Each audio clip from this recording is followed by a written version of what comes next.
Broadcasting from the business capital of the world, this is the Podcast Business News Network. There are many life coaches out there. Some are, dare I say, generic, and there's nothing wrong with that. Some of them have specialties, and this woman does, and it's an important one, I think you would agree, in dealing with trauma and domestic violence. She helps people get their lives back in order through life coaching and counseling. We're going to learn how that whole process works, who she works with, and so much more. Jessica Rebelo joins us. Welcome. How are you doing today? I'm doing great. How are you? I am good. I'm good. Now, we identified last time we got together that when we say the word trauma, it doesn't always mean the perception of something major happening in your life or even in your childhood that impacted your later life. It could be, I don't want to minimize anything, but things that we might not really think are trauma, like somebody said something to you, or maybe, once or twice you got bullied when you were a kid, right? So that qualifies as trauma. Right. Absolutely. Okay. Then there's the bigger stuff. And you also help with that, pretty much specialize in that type of counseling and life coaching. Tell us about that. Domestic violence and really major traumas. Yeah. So I am a trauma specialist. I focus mainly, I've been studying, and my whole career is really based on working with victims of domestic violence and working with victims of sexual assault. So like the very big traumas that unfortunately happen. Gotcha. When it comes to that, what comes into that category? So we talk about domestic violence. We have a picture right away, but Right. Is it exactly what we think it is? Or sometimes it could be, you might not even know you're involved in it. Right. So I think a lot of people, when they first come, even when they first start working with me, they don't even qualify half of the things that they've experienced or half of the things in their current situation as abusive, right? Like things become so normalized in relationships of like talking poorly to your partner, or talking back, or cursing them out, or calling them names, or just constantly putting them down, that a lot of people don't even qualify that as like, oh, my partner is abusive. And I think that's what gets a lot of people into some trouble. Yeah, I'm glad you said that, because that's really what I was thinking. And you become so normalized and desensitized to those things where, oh, that's just the way he acts, or that's the way she talks, and then you just suck it up and you keep moving forward, Right. Until something happens that's a little more escalated, or you just have that epiphany. Wait a minute, this is not the way it's supposed to be. It's an interesting specialty for life coaching and counseling. Jessica, what inspired you to pivot down that road to help people with that? So when I was in high school, I experienced an abusive relationship, and it was my first relationship. And that's when I first went to therapy. I got into therapy, and I started realizing that like therapy wasn't even a thing, because when I was a kid, I never had really any other traumas that went on that I would need it. And once that happened, I knew right away, like, okay, I want to help other people who experience something similar to myself. I got my master's, and then it kind of just took off from there. I worked at a domestic violence agency for many years, and I got a lot of experience, and I really saw firsthand what people went through, and that's kind of been my career ever since. So I've asked this question before when it comes to therapy and life coaching. I'm going to ask it again, centered on what we're talking about. The difference between therapy and life coaching when we're looking at it to help people with domestic abuse, domestic violence, things like that.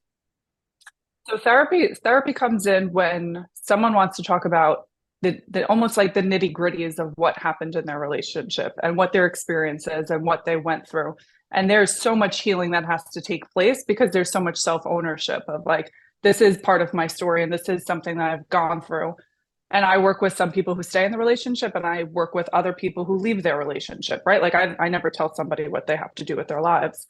But the therapy part is really the healing part. The life coaching part comes in really for the people who are like, okay, yes, this was part of my story, and this is something that's happened to me, but like now I'm ready to propel forward, and now I'm ready to take ownership over my life and not let this define me, and not let this be my only narrative, so to speak.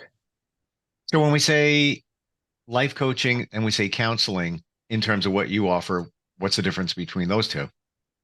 So life coaching is really about working within the present and moving forward, whereas therapy is really looking at like past childhood and what happened when you were a kid and what happened when you were growing up and how did you become who you are right now, right? And it's a lot of it's really focused a lot on the past and a lot of healing old wounds that you've never healed.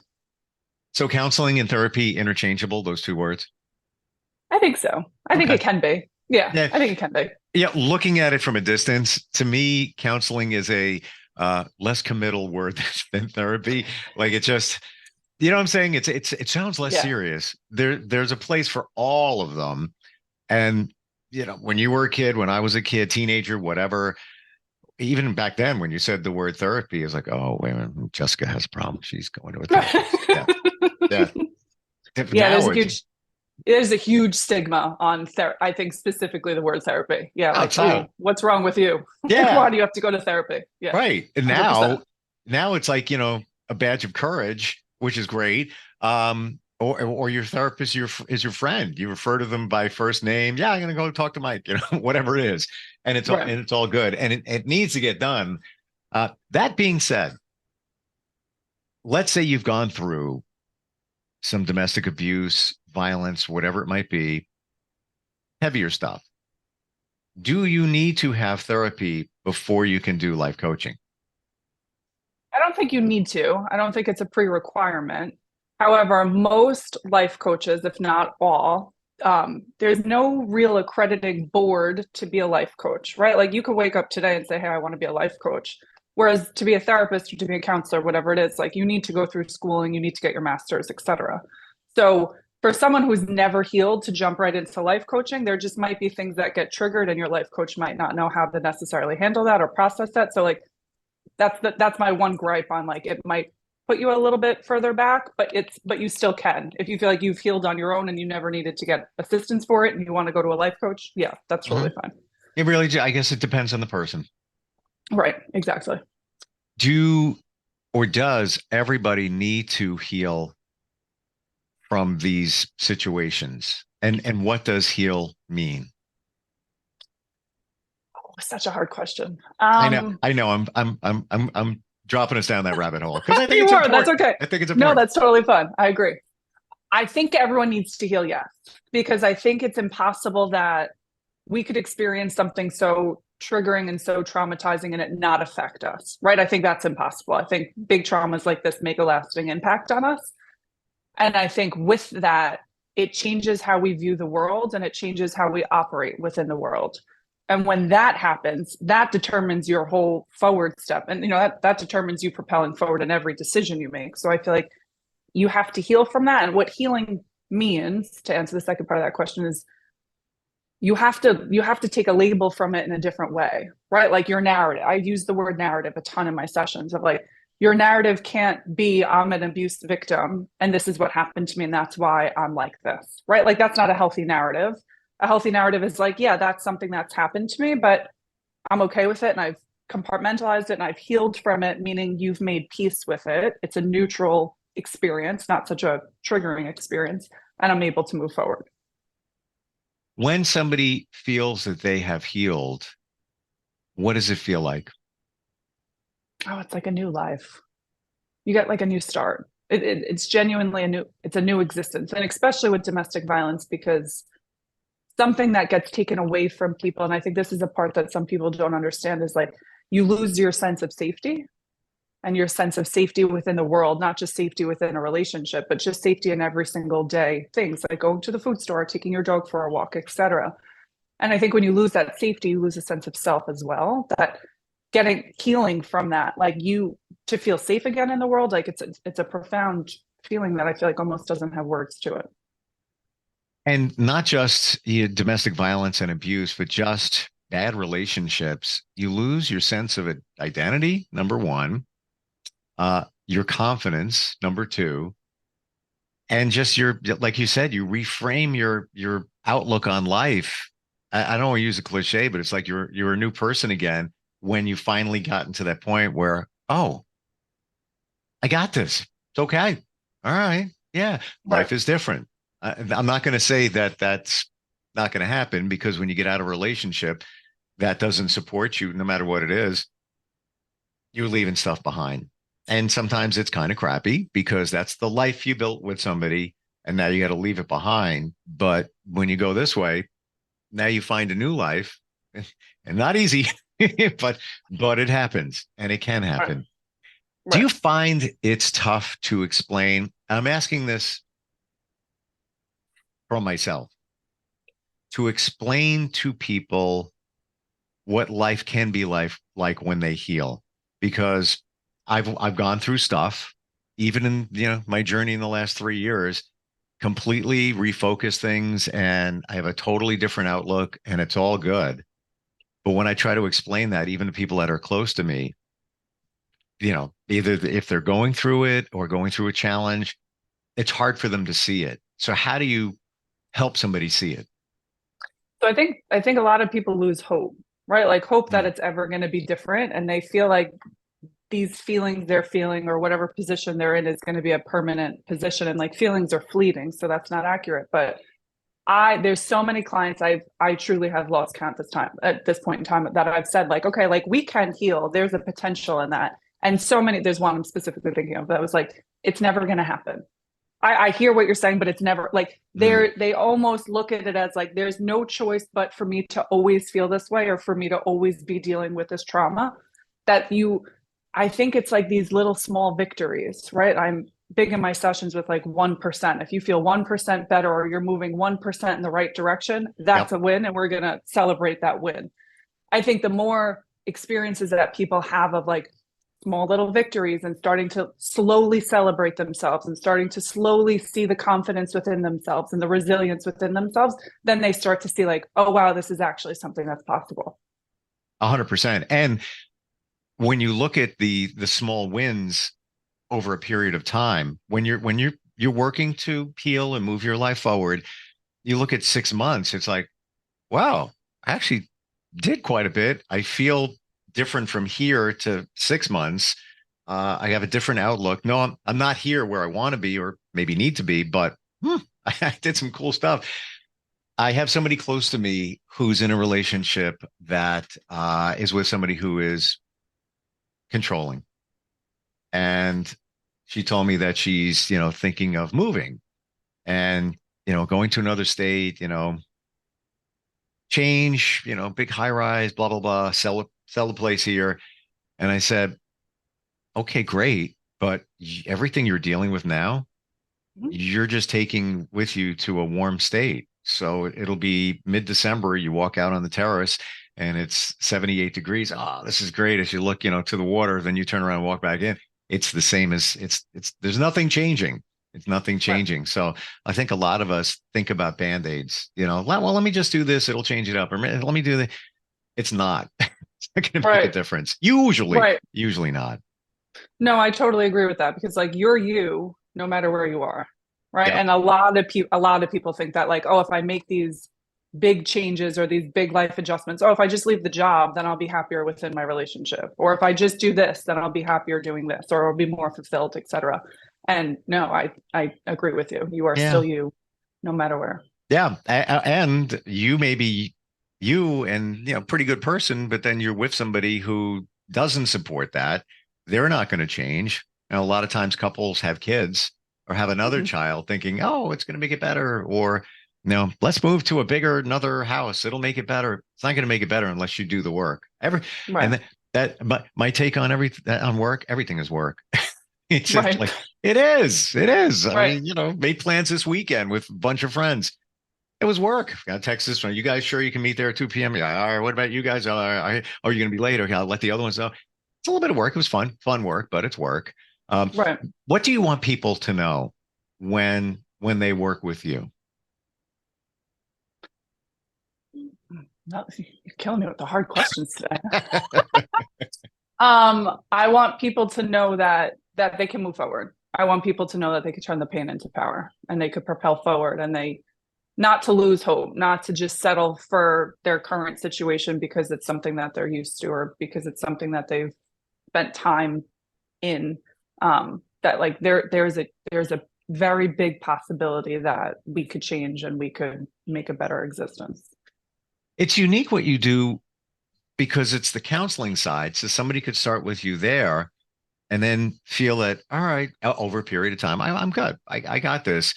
And then you can pick up on the life coaching side and move it forward. And am I seeing this right in the counseling, i.e., therapy side, that we're looking back and figuring out what got us to where we are here? And then once it's all figured out and this healing that's taken place to move it forward, that's where the life coaching part jumps in. Right, absolutely. And there's some tools that I'll give clients. Like I'm a big believer in homework, and I'm a big believer in like there's work that you could do outside of session, not just More work. waiting. Here we go. There's more work. Right. So sorry. Right. But it is what it is. I am guilty of doing that to people, yes. Because I believe like, yes, you meet with your therapist, your life coach, your counselor, whatever it is, once a week, but like the work doesn't stop just during that, 60-minute session. Like there's plenty of to do outside of that. So I'm a big believer of giving tools and different assignments between sessions, and that's probably more life coaching based. But then the work is more therapy based. And like an example of some of the assignments I give, they're like, it's basically like a ton of self-care and working on yourself and doing things to make the day-to-day a little bit easier. Okay. Yeah. Steve, you need to get a massage later today. Oh, okay. Jessica, thank you. Thank you so much. Yeah, thank you. Sounds like which I didn't get to this weekend, but I did sleep more. So I'm gonna say that they kind of balance each other out in that. It's all about balance. Yeah, right. yeah. Well, you know what? I as I've learned, life is about balance. It's like your car driving down the road with 4 tires. If one is out of balance, it's not going to work right. What are those things in balance? Top of my head: relationship, sleep, nutrition, exercise, all of those. If you're not doing some of those, I got somebody I used to have a lot of stress until I finally figured it out and healed. And now I talk to somebody who I'm close with. I'm like I'm the therapist, and right. she's dealing with stomach issues and never told me about them. Because I didn't want to bother you because I had a lot of stress. So what did I do? I, dropped off the meds that helped me this right. morning for her. But a lot of us internalize this stuff, and it's almost like, something waiting to explode within. Do you find when you work with people, especially on the counseling side, they have aha moments? They connect and say, "Oh, that happened to me when I was younger, and I didn't realize that that's why this is happening to me now."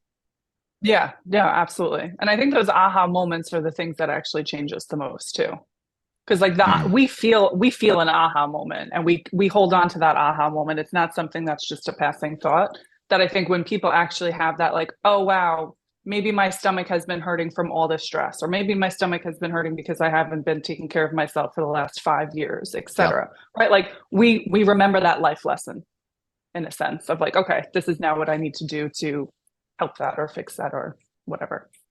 Do you believe that the universe supports us and that there are things that do happen sometimes for a reason? Yeah, I think the universe tests us a lot.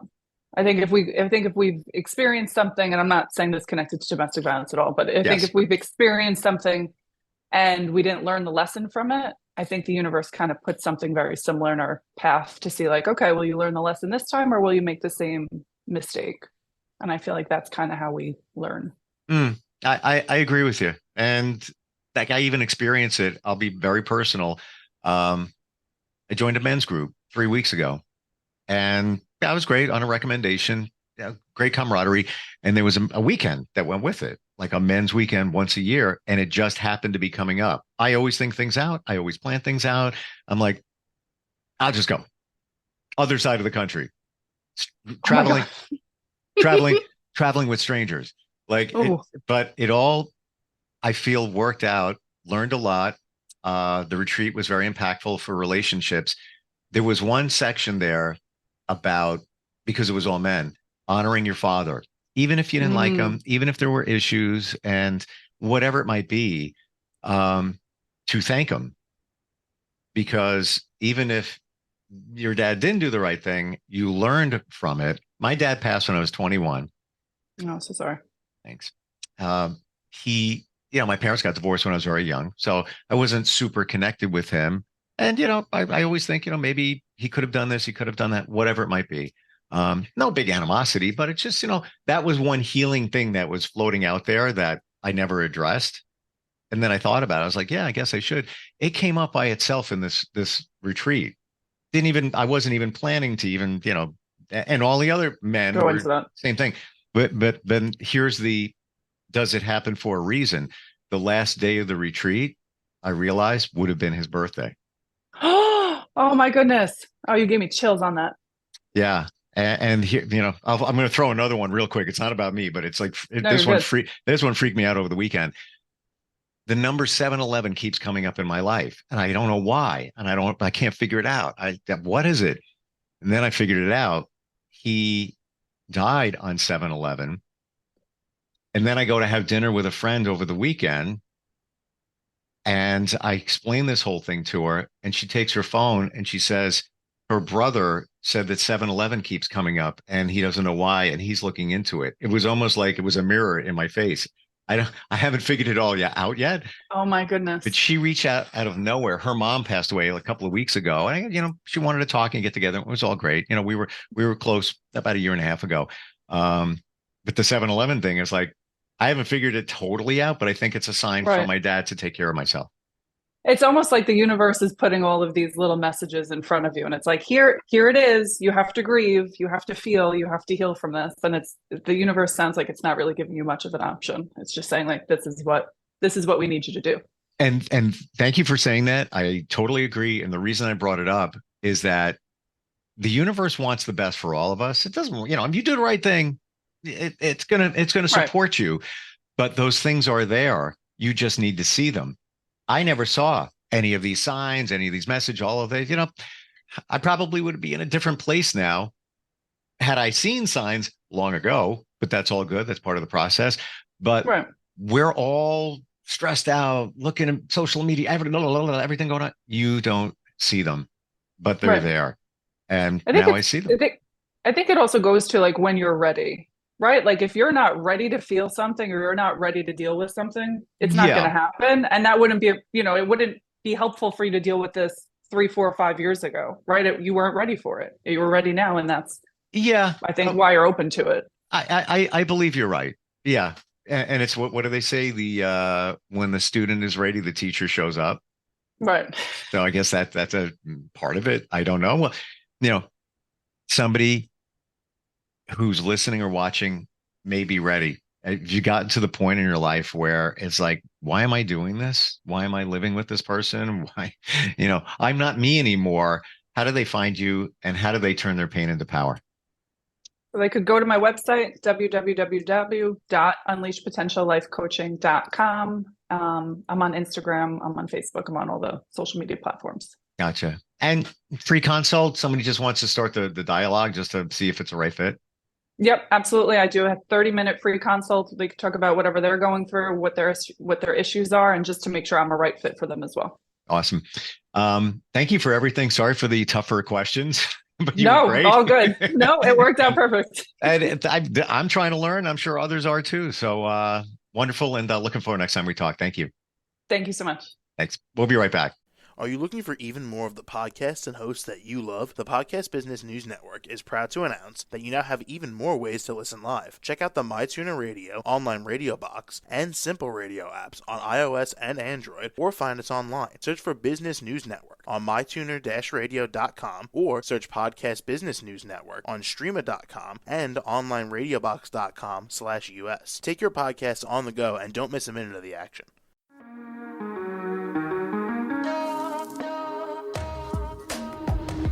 Broadcasting from the business capital of the world, this is the Podcast Business News Network.